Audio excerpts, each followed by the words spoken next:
warateye intambwe yo gukira nk'uyu mubyeyi? Ese nibura nawe hari icyo wagerageje? Hari inshuti wabiganirije? Hari umuvandimwe mwabisangiye? Hari umukansara wigeze usura? Ese nibura wigeze wicara uriganiriza mbere yuko uganiriza abandi bantu? Wemeranya n'umutima wawe yuko nibura urwaye?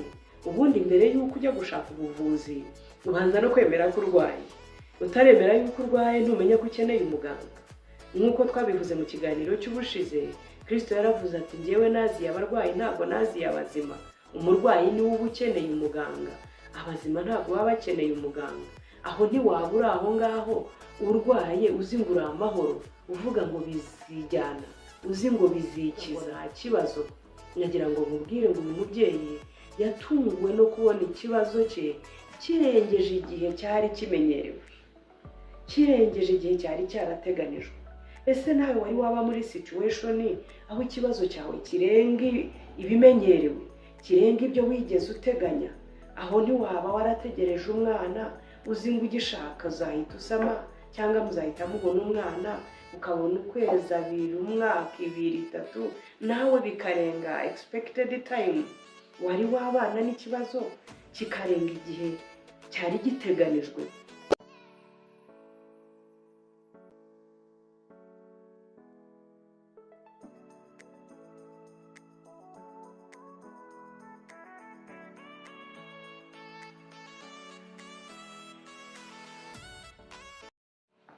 Hello, bakunzi ba Life is Mental and Spiritual, twongeye kubasuhuza nanone.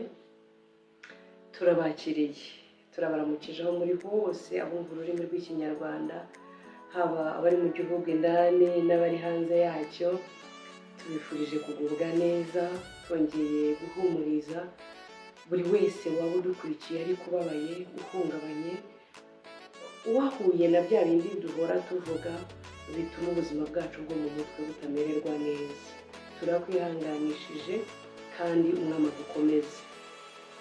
Twongeye guha ikaze rero kuri mwebwe mutujoyininze vuba kuri uru rubuga rwa Life is Mental and Spiritual cyangwa LMS. Tubahaye ikaze, ni Devota Mukamwezi n'ubundi muri kumwe. Turabashimira cyane comments muduha, feedback muduha muri comment section, ukuntu mwishimira ibiganiro byacu. Hari n'abama feedback mu gikari, n'ukuri turabakunda. Navuga ngo izo comment muduha, ibyo mushima, ibyo mudusaba kunoza, nibyo bituma dukomeza, biduha courage yuko umurimo turimo gukora hari abantu urimo guhembura. Ni naryo sengesho ryacu mu by'ukuri, nuko umuntu wese uzajya uhura n'ikiganiro cyacu, Imana izajya ivugana nawe binyuze muri icyo kiganiro. Twe tukaba turi hano nka mikoro kugira ngo dutambutse iryo humure Imana iba yabageneye. Uyu munsi rero turagarutse, abakurikiye ikiganiro cyacu giheruka twavugaga ku kuntu ikimwaro n'ipfunwe bidindiza iterambere, ibyo gukoresha potentials, kumaximiza potentials Imana iba yaraturemanye cyangwa iba yaradushyizemo. Potentials ni bwa bushobozi, bwa bwenge, bwa buhanga, bwa bukorikori, ya personality, ya miterere. Ibyo byose burya biba ari ubutunzi Imana yaturemanye kugira ngo tubikoreshe gusavinga bagenzi bacu, bitume society turyohera. Ibisubizo baburiye iwanjye babisanga iwawe, kuko duteye bitandukanye, tunafite misiyo zitandukanye. Iby'Imana yaturemeye n'umugambi yatuzaniye hano ku isi burya biba bitandukanye. Bityo rero iyo ntakoze inshingano yanjye, ya personality yanjye nta wundi uzaba yifite, za skills ifite, ya miterere, ya mivugire, bya bintu by'ubudasa Imana iba yararemanye umuntu, buba ari ubw'uwo muntu nyine, ntaba ari busimburwe. Niyo mpamvu ngira ngo ibi biganiro tujye tubiha attention, tujye tubyitaho cyane, kuko biba bitwibutsa izo nshingano. Kuko nta muntu Imana yaremye ngo imushyire aha ku isi akure, igihe kizagera yivemo apfe. Burya tuba turi aha ngaha turimo gutegura eternity. Imana iba yaratuzanye mu myitozo niba dushaka kuzabaho umunezero turi mu ijuru tubipuratika tukiri hano ku isi kuko tutaragera mu ijuru, niyo mpamvu tugihura na bya bindi bihungabanya ubuzima bwacu bwo mu mutwe.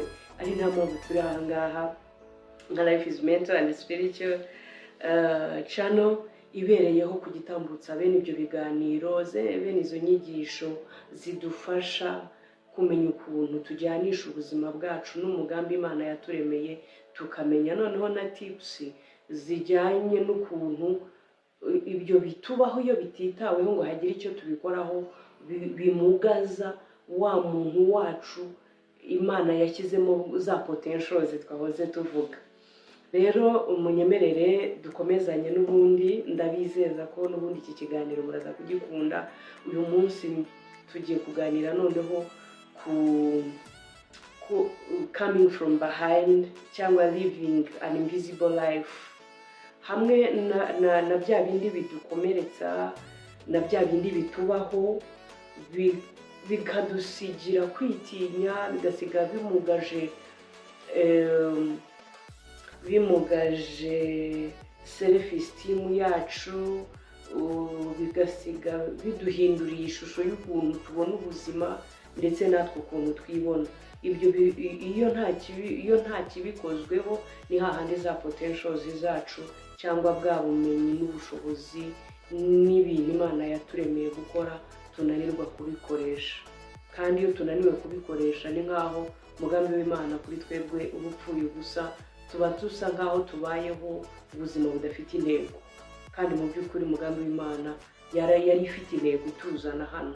Niyo mpamvu yakuremye uko yakuremye, ikakuha kuvukira muri uwo muryango wavukiyemo, muri iyo environment, muri ako karere, muri uwo murenge, nuko hari ibyo wari buzakemure njyewe utarahavukiye ngo mpakurire nzakemura. Ibyo rero iyo wabimenye urabiharanira kugira ngo ubuzima bwawe ntibuzabeho busa nkaho budafite umumaro, kandi mu by'ukuri hari byinshi Imana yakubitsemo ukwiriye gusesa impano yawe. Pawulo niko yabwiye Timoteyo bajya asesa impano ye yake. Natwe rero twakitiva ibyo Imana yaturemyemo, ibyo yaturemanye, ubwo bushobozi, ubwo bwenge, ubwo buhanga, ubwo bunararibonye, iyo eloquence, umutuzo, izo mbaraga, umuvuduko, ubwo budasa, burya byose ntabwo Imana yigeze itungurwa no kukurema ukomeza uko nguko, ahubwo yabigambiriye ishaka ko uwo nguwo uzaza uze gusubiza cya kibazo cyangwa gukemura cya kibazo kiri muri sosiyete, muri community. Undi muntu ufite imiterere itandukanye n'iyawe atazigera ashobora gusubiza cyangwa gukemura. Ubwo rero mboneyeho gutera imbaraga no kwankuraja wowe wajyaga witinya uhora wikomparinga n'abandi uvuga ngo njye simfite ibi, sindeshya nya, sindeye gutya, simvuga. Ntabwo ukeneye kuvuka aho ngo Imana yakuremye kubaho. Ntabwo ukeneye kuvuka aho utavukiye gusohoza umugambi Imana yakuremeye. Rero aho uri ahubwo gerageza kuhamenya neza n'impamvu Imana ariho yagushyize, kugira ngo za potentials zisavinga abo bari aho ngaho, nizibasavinga furi muri wa mugambi w'Imana, nawe mu ingaruka zabyo nuko nawe iyo sosiyete cyangwa abo bantu wasavinze Imana izabakoresha mu bundi buryo kugira ngo nawe ube saved. Nuko twubatse tuba dufite buri muntu ibyo agomba gutanga n'ibyo agomba kwakira. Rero ntimubitakaze. Ngira ngo nari maze kubikomozaho. Uyu munsi tugiye kuganira ku kiganiro kijyanye na ukuntu wava mu buzima bwo kubaho the invisible life, ukuntu wabaho ubuzima noneho bugaragara, utabaho ubuzima bubi inyuma y'abandi. Nkuko n'ubushize twabivuze, misiyo ya Yesu kwari uproklama inkuru nziza, kwari ukwamamaza inkuru nziza y'uko imbohe zibohorwa, imbohe zo mu mitima, imbohe z'ibyaha, imbohe za depression, cya kintu kikubohera ahantu kikakubata ugasigara utekereza ko ntacyo wakora kugira ngo ubuzima bumere neza. Kandi inkuru nziza gufitiye ibyo bintu birahari. Umugambi w'Imana kumererwa neza kwawe kurahari, n'icyo Imana ishaka, n'icyo yishimira, uba uriwe imbere yayo, ntabwo ugira undi muntu ugusimbura. Iyo rero watakaje guhura na ya misiyo ya Kristo iyo kubohora imbohe, kuzana inkuru nziza yuko abari mu nzu y'imbohe babohorwa, gukiza imitima imenetse cyangwa ikomeretse, ndetse n'abo ngabo bari bakandamijwe n'ubuzima, abo nibo Kristo yaziye kugira ngo babe free, babohoke, batangire kubaho ubuzima butandukanye na brokenness bari barisanzemo, ahubwo babe ubuzima noneho bubohotse, batangire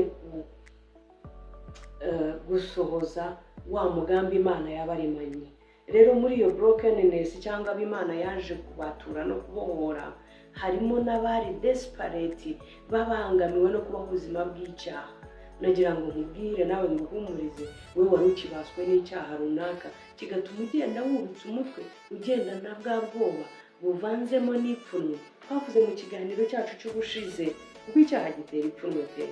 Ikikwereka ko gitera ipfunwe ntabwo kiguha confidence yo kugikorera ku mugaragaro, nta shema bigutera, nta kwema bikuzanira, nta confidence bigusigira, bikwemerera kugira ngo bikorere ku mugaragaro, ube fiyeri, wereka abantu. Ahubwo umuntu ukora icyaha kuri urwo rwego anatinyutse, waba yageze ku rundi rwego rubabaje cyane.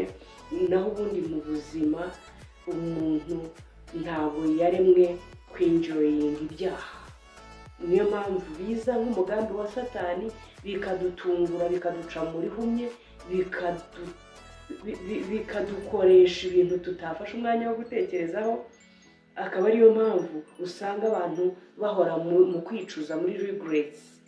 Burya iyo wagize amahirwe yo kubanza gutekereza cyane ku kintu ugiye gukora, hari ibyo urekera aho ngaho bikagaruka n'ubu ukibikoze, kubera ko watekereje ku cyo witaga icyiza biri bukuzanire, ariko watekereza kabiri ukaza gutekereza no ku ngaruka zishobora kuvukamo. Waweyinga, wapeza uburemere bw'ingaruka n'icyiza wari utegereje, ukaba wahitamo kubireka, usanze hari uburemere bw'ingaruka bushobora kuba buremereye cyane kandi bushobora kukugiraho ingaruka mbi. Rero ubwo nari ntinze aho ariko masobanura, kubera ko ibyaha ntitujya tubitegura mu igenamigambi. Ntabwo twicara ngo tugambirire ko tuzahemukira ko tuzabagambanira, ahubwo ishyari ryari rigutuyemo utabizi ricecetse. Iyo mugenzi wawe muturanye yatangiye gutera imbere, ubwo utaratera imbere, rikurusha imbaraga, ugatangira kugambirira ibibi, ugasanga wanabishyize mu bikorwa. Ariko ntabwo ntekereza ko umuntu ajya yicara ngo avuge ngo uyu mwaka atondeke ibibi n'ibyaha azakora. Rero hamwe n'ibyo, inkuru nziza ngufitiye ni uko udakwiriye guhora inyuma. nk'uko ikiganiro cyacu twakise, ntabwo Imana yakuremeye kuba inyuma y'abandi, ntabwo yakuremeye kubaho ubuzima buri invisible, yaha abandi bagaragara, wowe ugahora utaboneka, utibukwa, uri inyuma, waratereranwe. Wa muntu we wiyumva muri iyo situation, uyu mugoroba nicyo kiganiro tukuzaniye. Turashaka kuvugana n'ubuzima bwawe, yuko wabeshywe, ntabwo wari umugambi w'Imana ku buzima bwawe. Iyo wamaze kumenya rero ko atari cyo Imana yagambiriye, birakoroheye kucyitandukanyaho, ugatangira gukurikirana ahubwo wa mugambi w'Imana ni uwuhe, ko ari wo mwiza. Niba ibyo warubayemo atari cyo Imana igushakaho, atariho yakugeneye, ni ukuvuga ngo uri misplaced. Kurikira neza rero, wumva aho ukwiriye kuba uri n'ibisabwa kugira ngo uhabe, noneho aba ari rwo rugendo utangira kugenda. Kuko ubuzima ni urugendo, duhora tubivuga, kandi uru rugendo rubaho muri seasons, rubaho mu byiciro.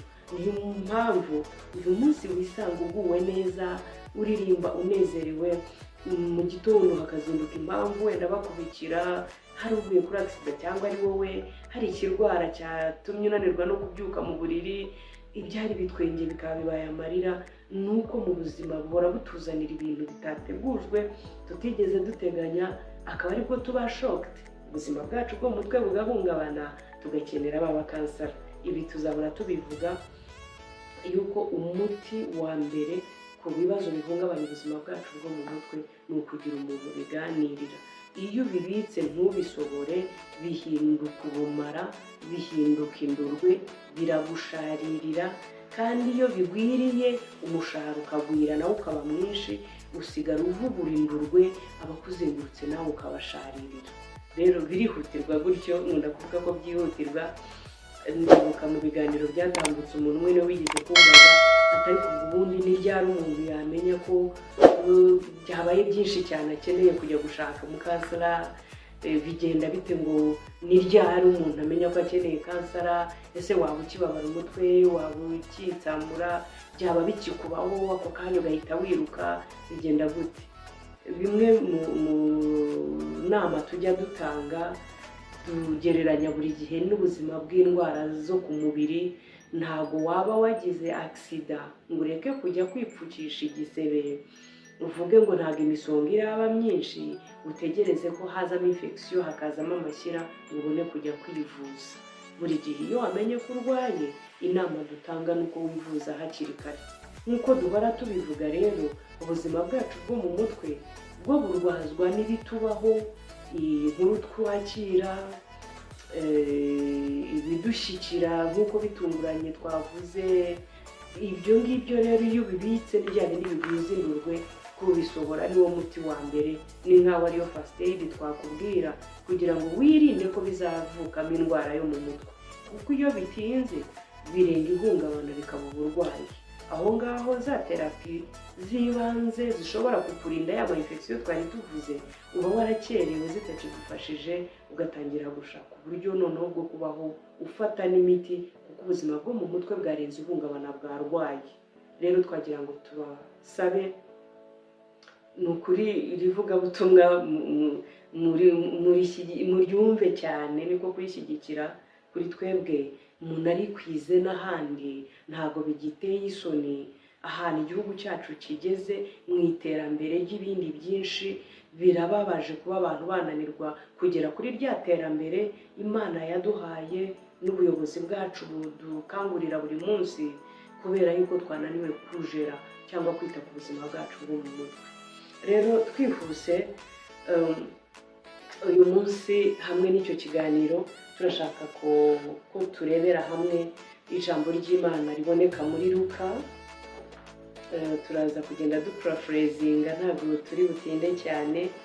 Riri muri Luka igice cya 8, imirongo ni 2 gusa, ni guhera ku 43 n'uwa 44.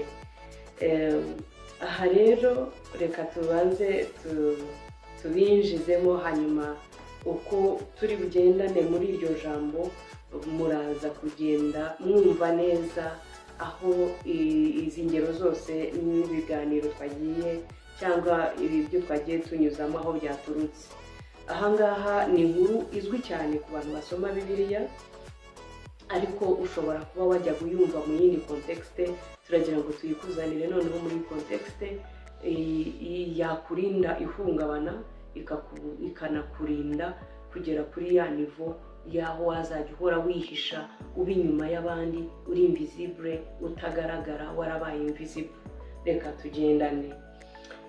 Haza umugore wari mu mugongo, wari ubimaranye imyaka 12, kandi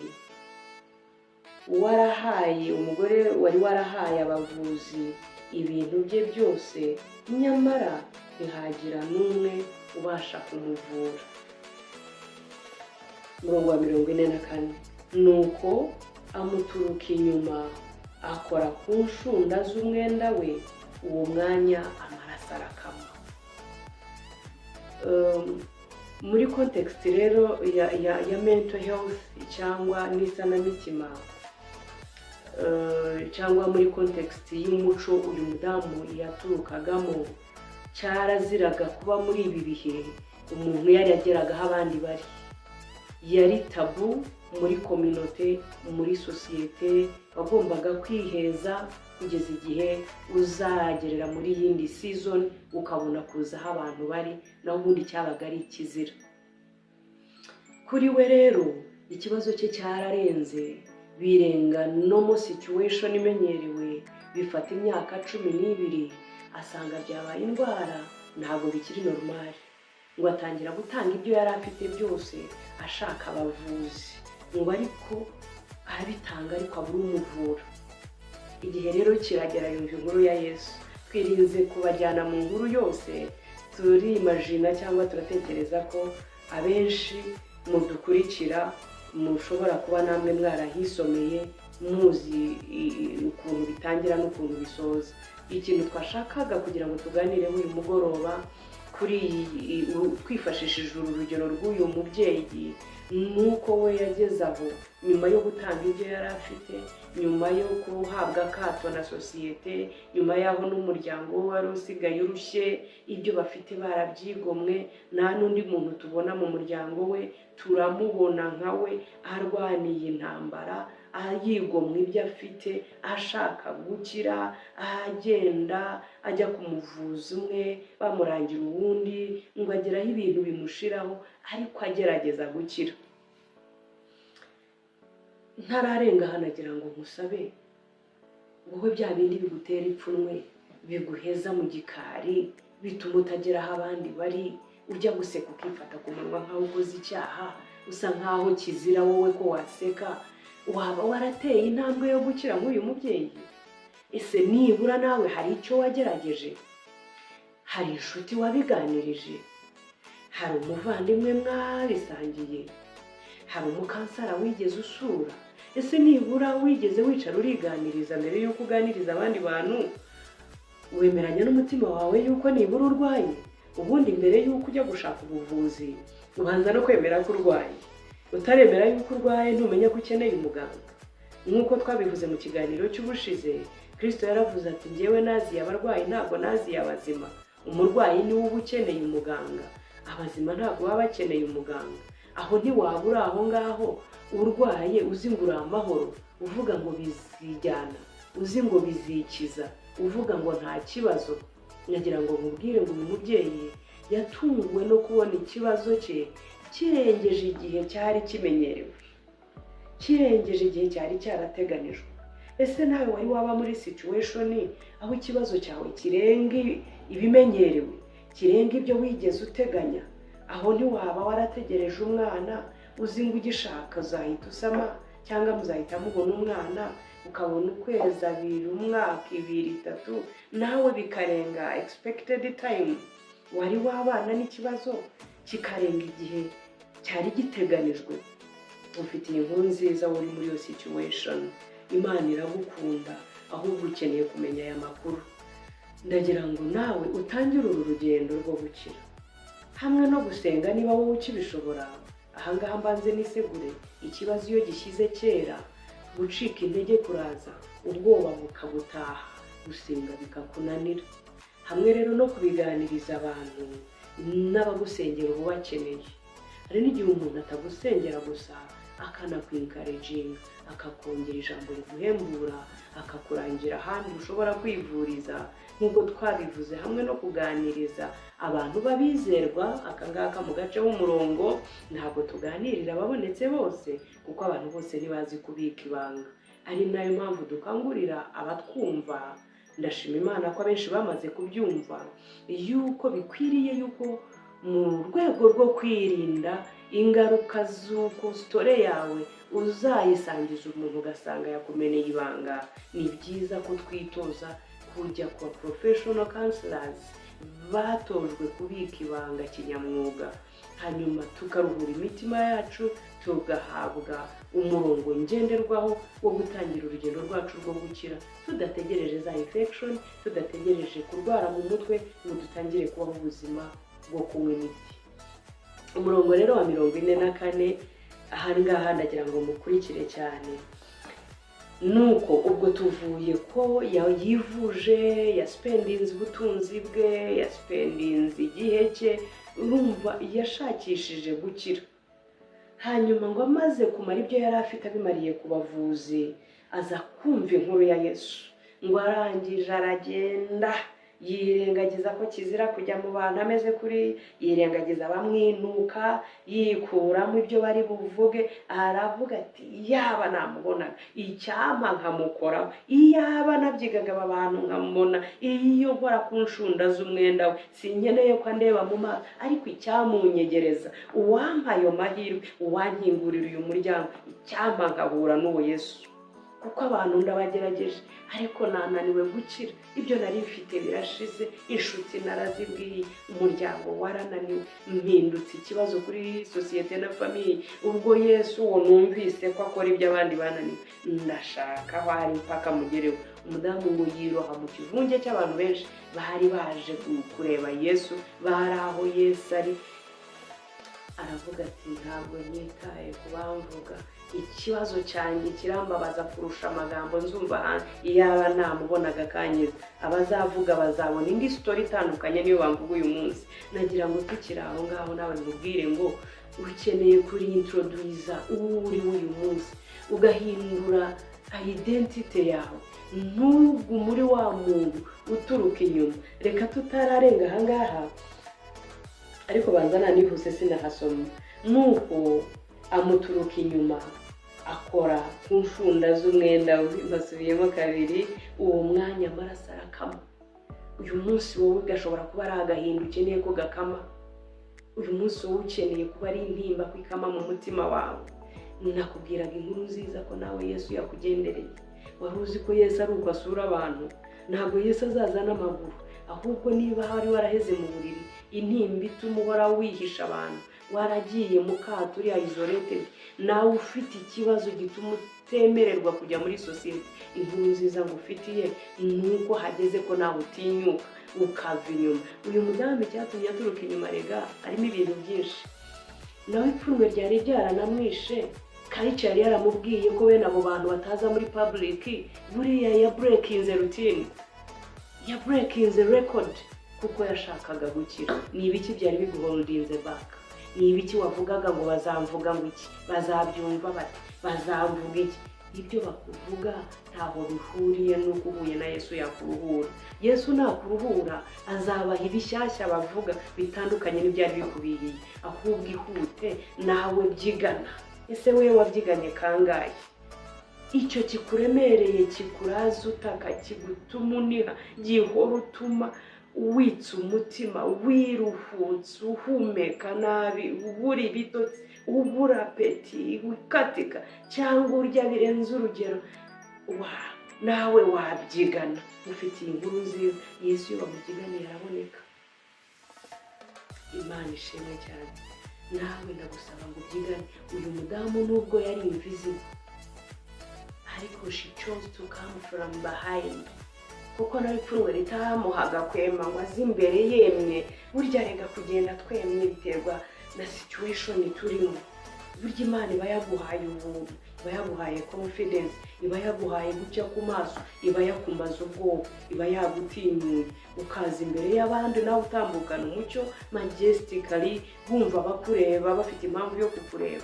Ariko iyo ipfunwe n'ikimwaro byakwatatse yuko ikibazo cyawe cyarengeje igihe cyagombye kuba cyaramaze, icyakabaye kimara iminsi 3 kikamara imyaka 12, aho ngaho nawe wabyigana. Kuko ibyo ufite byari byanamushizeho we, nawe ibyo ufite bishobora kuba byaragushizeho, cyangwa we nta n'ibyo usangamo. Inkuru nziza ngufitiye ntabwo ibyo ari byo Yesu akeneye. Arashaka umutima ubyigana, arashaka iyo nyota imubyiganira, arashaka kugira iyo myumvire, arashaka icyo kiguhagurutsa, iyo mpamvu itumushishikara ukajya kumushakisha, ukanyura muri babandi bagukritika, muri babandi bakunegura, bakuzi mu mazina, bakwinuka, utambuka bagapfuka amazuru.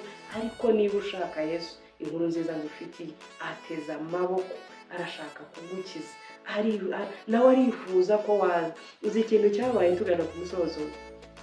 Uyu mudamu ngo yageze kuri Yesu, akimara kumukoraho ryashyaka ajya avuga ati yaba namusingiraga. Abavuzi bamarishije ibyanjye, imiryango yaranyinutse, abaturanyi baranyinuba ntacyo nyiramira, iyaba nabonaga Yesu uyu nguyu icyampa nkamukacira, iyaba nakoraga ku nshunda sinkeneye kumuhobera, byo guhobera ntawe ukinyegera, ariko iyaba nafataga ku nshunda z'umwenda we ngafataho gato. Iyo touch ise murayumva, a single touch of Jesus heals your entire body. Gukora kuri Yesu ndagira ngo tunabyumve ngana ku musozo, ntaza kuvuga gukora no gufata nasoza abantu bamwe batabyumvise, ndagira ngo duciye umwuka.